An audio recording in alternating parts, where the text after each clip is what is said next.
Je profite de ce moment en extérieur pour vous remercier. Vous remercier de votre confiance, de vos recommandations, de prendre le temps et de prendre le temps pour vous aussi. Je voulais vous parler un petit peu du Club Sophro qui va s'arrêter à la fin du mois mais qui reprend en septembre. Et ben pour savoir si peut-être ça peut vous correspondre, si ça peut remplir un de vos besoins, je vais vous poser 3 questions. Première question, est-ce que vous êtes en train de passer une bonne journée?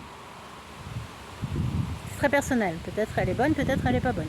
Il y a des jours comme ça, on prend ce qu'il y a. Ok? Deuxième question, pourquoi?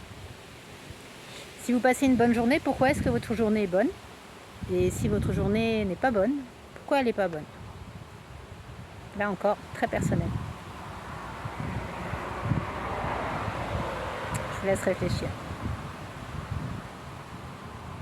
Okay. Troisième question. Demain et les autres jours, vous avez envie de passer une bonne journée? Je crois qu'on a tous la même réponse, on va dire oui, hein. Parce que si on est heureux, c'est qu'on passe une bonne journée. Si on passe une bonne journée, c'est qu'on est heureux. Et puis, ma foi, tant qu'à être là, autant être heureux. Et bien, en fait, tout ça, ça va dépendre de comment vous avez répondu à la deuxième question. Et du vent dans les voiles. Deuxième question, c'était pourquoi? Pourquoi passez-vous une bonne journée ou pas? Quand il y a des trucs sympas qui se passent à l'extérieur, que tout va dans notre sens, ben, en général, on passe une bonne journée. Mais si on reçoit un mail qui nous tracasse, un courrier, si la météo n'est pas bonne, si sur le trajet on a eu des problèmes avec la voiture ou autre, j'imagine. D'un seul coup, ben, ça va pas.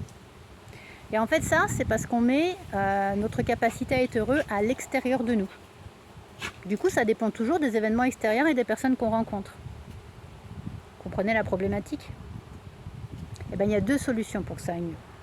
Déjà, vous dire que c'est important que vous vous sentiez bien ou pas, que ça vienne de l'intérieur de vous. Et que ça ne dépende pas de ce qui se passe à l'extérieur.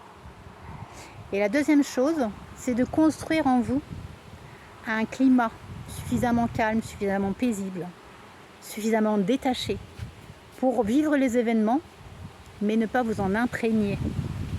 Profitez des moments comme ils sont, pour ce qu'ils sont, et construire au fond de vous un endroit où vous serez en sécurité, quoi qu'il se passe à l'extérieur.